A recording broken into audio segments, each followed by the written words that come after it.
안녕하세요 여러분, 유지아쌤입니다. 반갑습니다. 오늘은 이제 두 번째 시를 만날 시간인데요. 작품명은 백석의 수라입니다. 교과서 64쪽, 65쪽 펴시면 되겠고요. 일단 작품에 들어가기 앞서서 우리가 배경 지식을 좀 쌓기 위해서 자료를 좀 준비했어요. 자, 여기 올려놓은 화면 좀 보시고요. 자, 세 가지 자료인데요. 첫 번째 사진은 이 작품 수라가 실린 시집입니다. 지금 시집을 좀 가져왔는데요. 요거는 어떤 시집이냐면은 처음 백석이 시집을 냈을 때 그 원판 그 똑같은 형태로 출간된 시집인데요. 요 시집에 이제 쭉 보면 알겠지만 시가 실려 있어요. 화면을 저는 여기에 동영상 같이 띄우고 있으니까 한번 살펴보시고요. 백석 시집 4숨이라고 되어 있고, 여기 이제 차례를 보게 되면요. 목차가 나와 있고요. 그 다음, 노루라는 소 제목에 마지막 보면 수라라고 한자로 써져 있습니다. 이 시집의 페이지상으로는 48쪽인데요. 48쪽에 수라라는 시가 실려 있습니다. 48쪽 한번 보세요. 여러분들 교과서에 올려온 시는 그래도 여러분들 읽기 편하게 작품을 수정해서 올려놨는데요. 원래 보면 알겠지만은 이 시는요. 1930년대에 나온 시집이기 때문에 옛날 아주 옛날은 아니지만 그래도 맞춤법 통일안이 적용되지 못한 부분들이 있어요. 그래서 이렇게 보면 이 작품이죠. 화면 보이죠? 수라라는 작품이 나와 있습니다. 띄어쓰기나 이런 거는 지금하고 조금 다를 수도 있는데 이건 이제 이 작품을 쓴 백석이라는 작가가 나름대로 띄어쓰기 안 한 부분도 있고요. 또한 들여쓰기, 내어쓰기 다르게 해가지고 나름대로 뭔가 글자 간격에서의 아름다움도 뭐 시대였던 부분이 있습니다. 자, 여기 이제 백석이 시 수라입니다. 실제 여러분들에게 원본 한번 보여주기 위해서 선생님이 준비를 했고요. 두 번째 거 보겠습니다. 이제 두 번째 나와 나타샤와 흰 당나귀라는 시집의 표지를 올려놨는데요. 이제 백석이라는 시인의 모습입니다. 어때요? 생각보다 많이 깔끔하고 그 당시로는 모던하다고 했어요. 현대적이고 세련된 그런 모습의 시인의 얼굴인데요. 요 사진은 이 시인이 좀 젊었을 때 찍은 거고 지금은 돌아가셨죠. 북한에 계속 있다가 90년대 돌아간 걸로 이제 알려졌고요. 아주 젊었을 때 사진이고요. 몇 가지 사진 좀 더 보여줄게요. 그 다음 사진은 이제 영생고버라고 함흥에 있는 고등학교인데 고등학교 재직 시절의 사진인데요. 머리가 좀 특이하죠? 머리가 약간 이렇게 날아가는 모양인데 이런 머리를 뭐 그 당시에는 멋있다고 생각했을지 모르겠어요. 어쨌든 이런 모습도 있고요. 또 하나 세 번째 사진은요. 이 사진은 백석이라는 사람이 이제 신문사 편집장으로 일하고 있을 때 옆에서 화가가 프로필을 그려준 거예요. 그러면서 백석의 모습을 생각하면서 그린 그림입니다. 시인하고 조금 친숙해질 수 있는 시간을 지금 가져보기 위해서 여러 가지 설명하고 있습니다. 마지막 자료 보겠습니다. 마지막 자료는 그럼 백석이 어떻게 살아왔는지 그걸 알려주는 백석평전이라는 제목의 책인데요.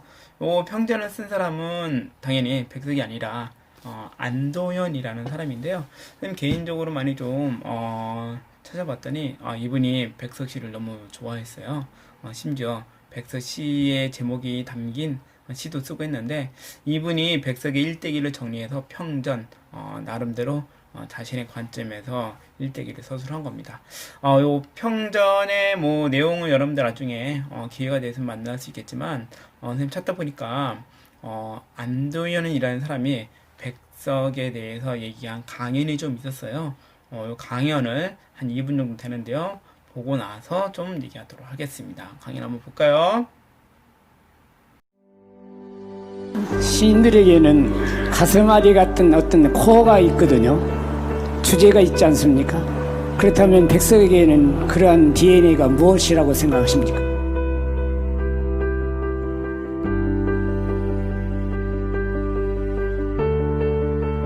저는 학교 다닐 때 백석을 공부하지 못했습니다.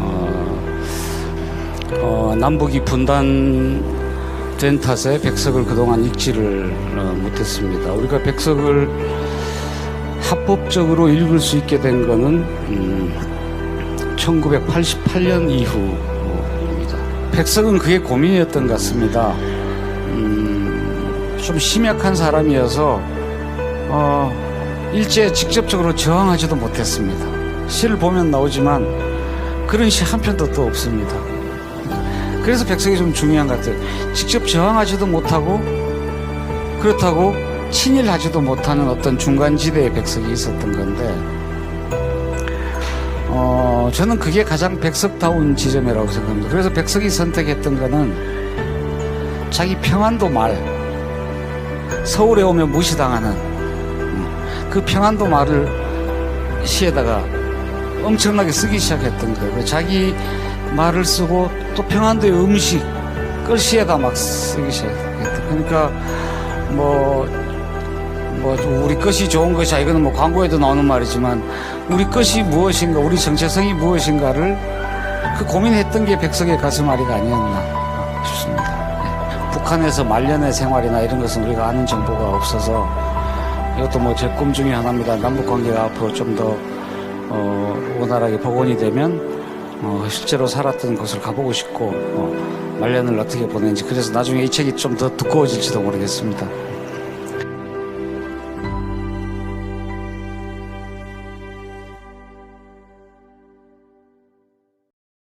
네, 강연 잘 보셨나요? 백석이라는 옛날 일제강점기의 그 시들이 지금에 와서 어떤 의미가 있는지 그 관계를 설명해주는 좋은 강연인 것 같습니다. 이제 여러분들 실제적으로 이제 시를 한번 낭송한 걸 보도록 할 건데요. 사실 선생님이 이렇게 낭송해서 영상을 여러분들 보여주는 겁니다. 여러분 스스로 한번 읽어보는 게 제일 좋은 것 같아요. 선생님이 이 시를 쭉 여러분들 설명하기 전에 다시 한번 써봤는데요. 이 시 자체가 뭐 행가리가 돼 있거나 이런 것이 완벽하게 이루어지진 않아요. 대신 약간 이야기, 서사라고 하죠. 이야기의 흐름에 따라 좀 파악해야 될 것이 있어요. 그러면 여러분 한번 쭉 한번 써보는 게 시 전체적인 내용을 파악하는 데 도움이 될 것 같고요. 일단 영상을 한번 본 다음에 시의 전체적인 해설을 해보도록 하겠습니다.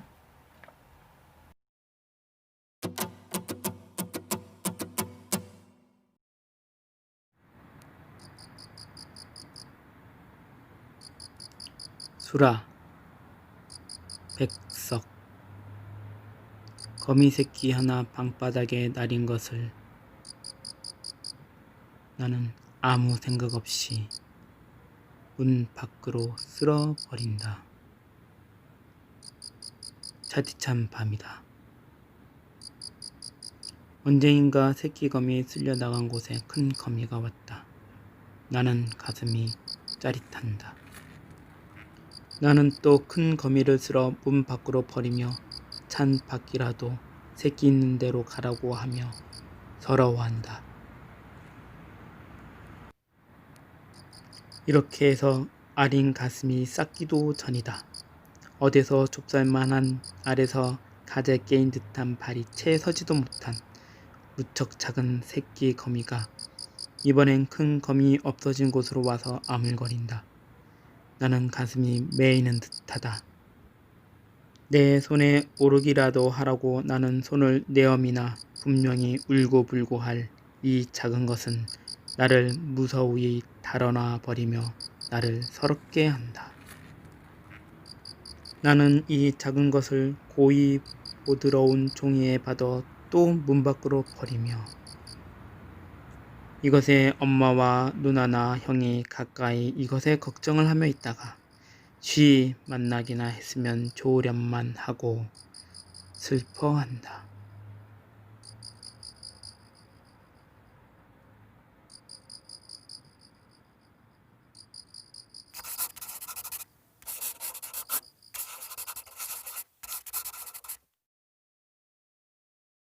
영상 잘 보셨나요?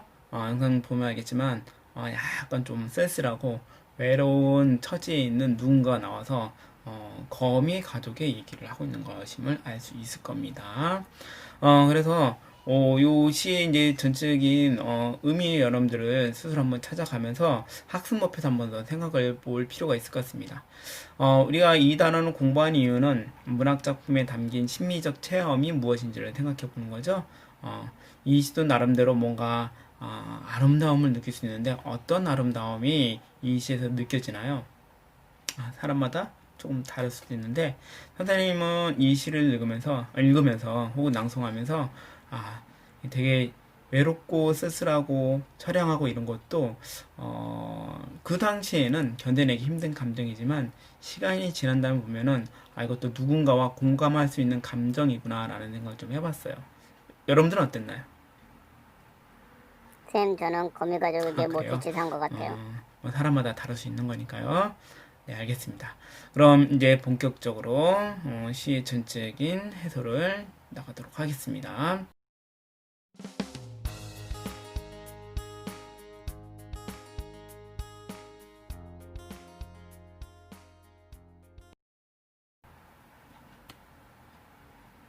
자, 그럼 수라라는 시 같이 한번 살펴보도록 할게요. 전체적으로 보면 알겠지만 시가 전체 3년으로 되어 있고요. 그 세 번째 연애 가면 갈수록 뭔가 서술이 길어진다는 느낌을 좀 받았을 겁니다. 일단 시에 들어가기 앞서서 선생님이 유리를 데리고 좀 몇 가지 해설해야 될 것들, 시어들을 살펴볼게요. 일단 제목 좀 애매하죠? 그쵸? 수라라는 제목 무엇인지 한번 생각을 해보셔야 됐었고 여기 뭐 날이다 이런 말은 이제 해설이 좀 될 겁니다. 뭐 내려온 이런 뜻이겠고요. 그 다음 좀 어려운 것들이 있나요? 특별히 아리다라는 말은 알죠?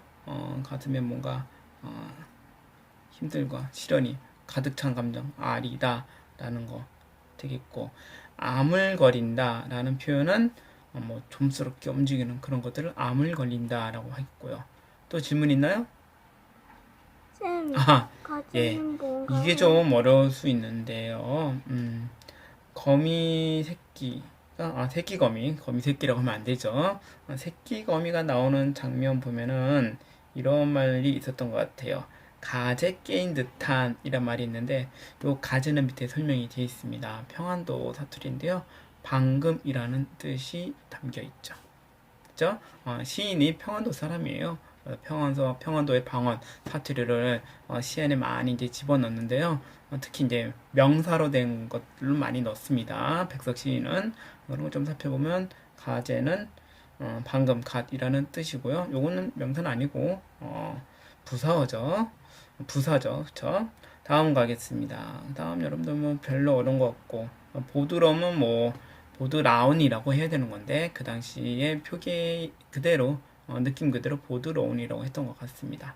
나머지 특별히 어려운 단어는 없죠? 선생님, 네, 고맙습니다. 알겠습니다. 그럼 자 다시 작품을 쭉 한번 살펴보도록 하겠습니다. 시어는 다 해결했고요 우리가. 그 다음 한 년 혹은 한 구절 읽어가면서 전체적인 맥락을 한번 설명해 보도록 할게요.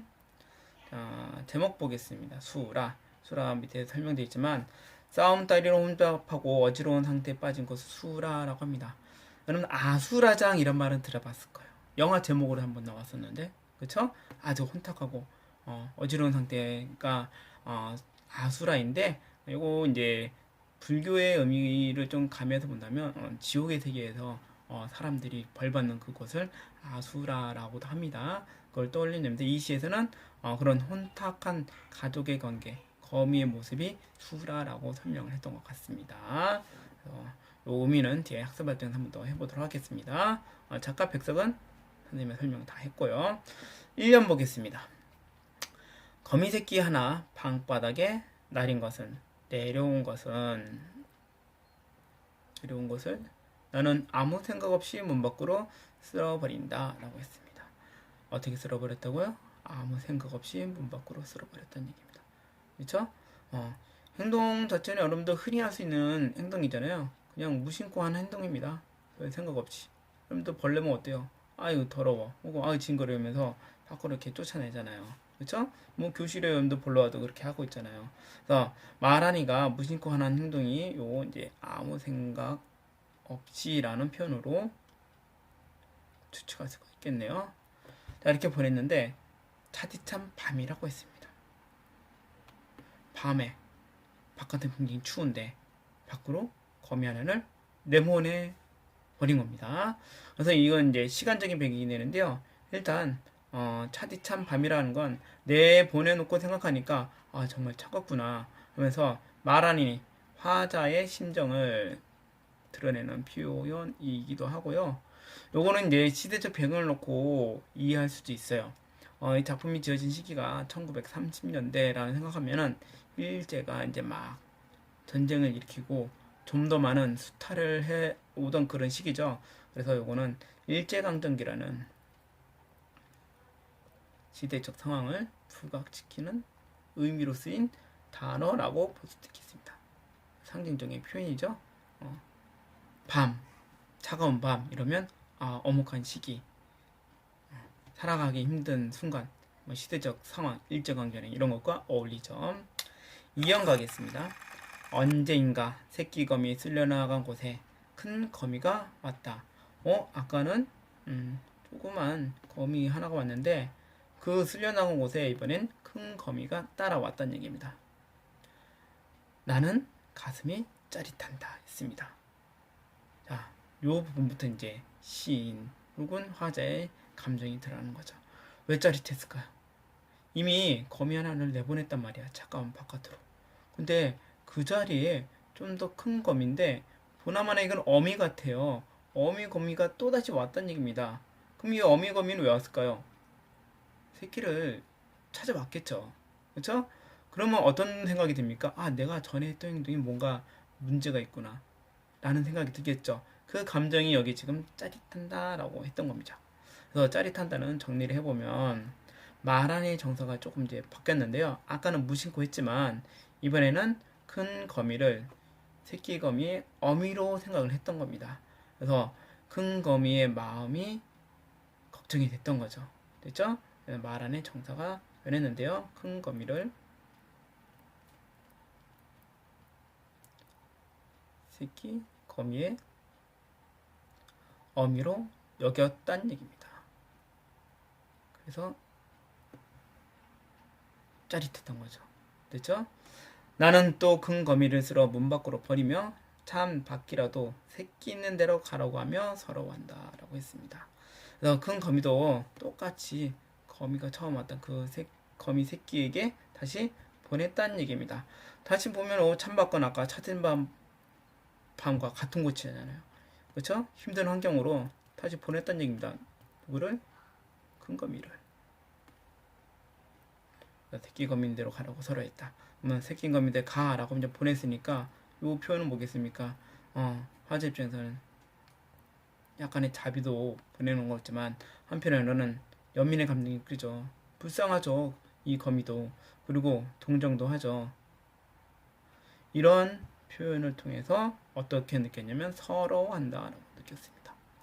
그럼 정리를 해보면요. 지금 화제의 심정이 변하고 있는데요. 처음에는 무심코 그냥 보냈습니다.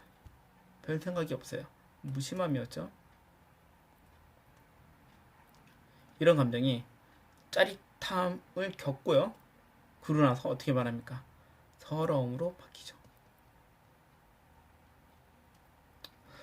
일상 소재 중에 흔히 지나갈 수 있는 거미였지만 이 먼저 나온 거미, 나중에 나온 거미를 통해서 자신의 생각, 감정이 바뀌고 있다는 걸 지금 표현하고 있네요. 됐죠? 자, 이렇게 2년까지 살펴봤습니다. 3년 보도록 하겠습니다. 이렇게 해서 아린 가슴이 싹기도 전이다. 아린 가슴은 왜 아렸나요? 이미 2마리의 거미를 보냈습니다. 그래서 가슴 저리겠죠? 그 아린 가슴이 싹기도, 싹다라는 거는 여러분도 좀 아까 설명하는 것 같은데요. 긴장하거나 화가 풀려가지고 마음이 가라앉았다는 얘기입니다.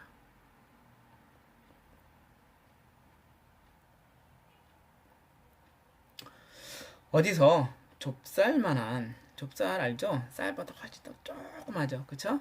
그것도 오란 좁쌀만한 알에서 좁쌀만한 알에서 가재 끼인 듯한 그 알에서 이제 막 끼어 나온 겁니다. 그래서 갓 방금 끼어 나온 듯한 파리채 서지도 못한 무척 작은 새끼 거미가 이번엔 또 나오는 겁니다. 아까 처음에 나왔던 거미 새끼보다 훨씬 작아요. 이제 막 알에서 깬 그 조그만 아주 작은 그 거미를 본 겁니다. 그 새끼 거미가 이번엔 큰 거미 없는 곳으로 와서 암을 걸린다고 합니다. 큰 거미가 없는 곳에 와가지고 좀스럽게 움직이고 있는 겁니다. 어떻겠어요? 이미 새끼 거미도 보냈고 엄마 거미도 보냈는데 이제 막 아래에서 깨어나가지고 보다 자그만 새끼 거미가 와가지고 왔다 갔다 거리고 있습니다. 아까보다 상황이 더 심각해져. 그래서 나는 어떻게 느낍니까?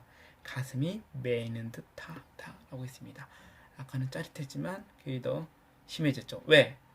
어미를 찾는 듯한 무척 작은 새끼 거미가 말하는 이에게 미안함을 느끼게 했던 거죠. 적어볼게요. 자, 어미를 찾는 듯한 아주 작은 새끼 거미가 말하는 이에게 미안함과 안타까움을 불러일으키고 있습니다.